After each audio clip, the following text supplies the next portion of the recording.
Ma'am, Emma. Rome, Oh, nakita Emma. na ba si Austin? Nakita ko siya kagabi pero hindi ko naabutan. Nakita mo si Austin? Oo, sa may Santa Clara Street pero biglang nawala. Okay. Calm down. Okay, ginagawa ko lahat ng paraan para makita natin si Austin. So hindi ba nahahanap? Hold on, relax. Di mo na. Si Chief. Hello, Chief. Yes, ano ang balita? Chief. Punta na kami dyan. Salamat, Chief. Andun daw. May bata doon kamukha ni Austin. Nasa presinto. Punta natin. Okay? Halika. Emma, iwan mo na yung kotse mo. Sumakay ka na sa akin. Okay? Okay.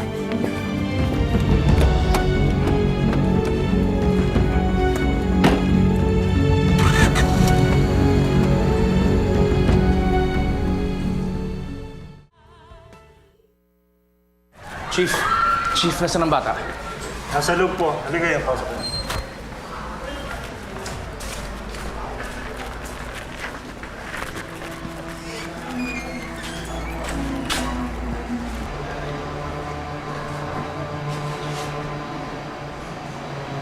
Hindi po siya si Austin.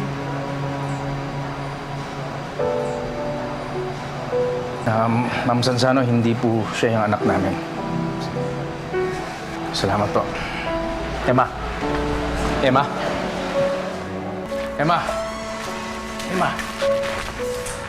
Ano to, pinapaasa mo ko? Ni hindi ka mukha ng batang yun si Austin. Ang layo ng itsura niya. Emma, please. Tinawag lang to. Tuwing nagbabakasakali lang din ako. Kasalanan mo to. Kung hindi mo pinabayaan si Austin, hindi siya nawawala ngayon. So, pag-aawayan na naman ba natin to? Palibhasa, hindi ikaw ang ina. Hindi ikaw ang nagpakahirap dalhin siya ng 9 na buwan. Hindi ikaw ang nagpakahirap ipanganak siya. Hindi rin ikaw ang nagpakahirap nung nangungulila ka sa kanya dahil matagal mo siyang nakasama. Emma, huwag mong isusumbat sa akin to, okay? Dahil mahirap din para sa akin to. Nahihirapan din ako, Emma. Dahil yun ang totoo. Tagal kong hindi nakasama si Austin. At ngayong kasama ko na siya, mawawala na naman siya. Emma, hindi lang ikaw nahihirapan dito, pati ako. Alam mo ba, nung nagkahiwalay tayo, mula nung nasira ang pamilya natin, sumabog na rin ang isip ko. Dumilim ang mundo ko. Hindi ko na alam kung anong iisipin ko. Pero si Austin lang nagbibigay ng liwanag sa buhay ko. Siya lang ang parati kong iniisip. At siya ang dahilan kung bakit ako dapat magpatatag. Minsan pag nangihina ako at hindi ko na kaya, nakapitan ko si Austin.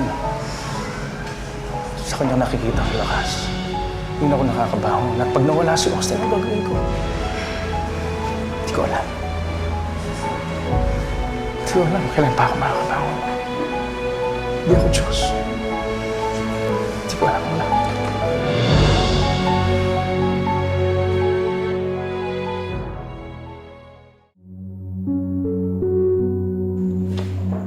Hoy, kumain ka. Hindi ka namin pakikinabangan pag hindi ka kumain eh. Kailangan maging malakas ka. Ayaw mo? Di ba sabi ko kumain ka? Oh. Ingungundun kita rito. Kumain ka ha? Oh. Ay, Badong. Baka naman puro kayo laro dyan. Bantayan nyo to, ha? Bala dyan. Kayo bahala. Puro kayo laro. Ang bara mo.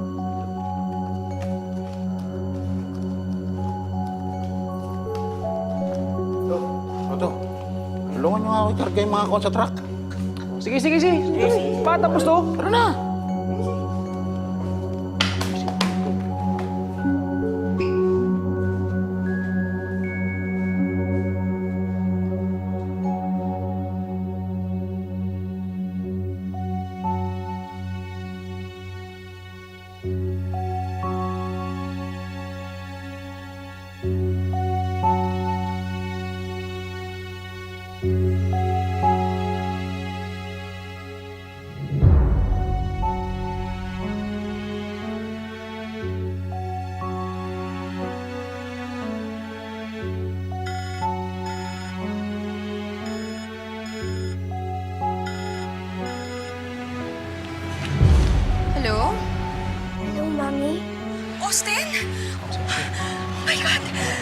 Austin, buti nakatawag ka.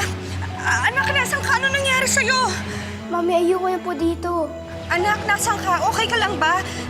May nangyari bang masama sa'yo? Ang babat ng guys po dito. Sinasaktan nila po ako. Oh my God, anak!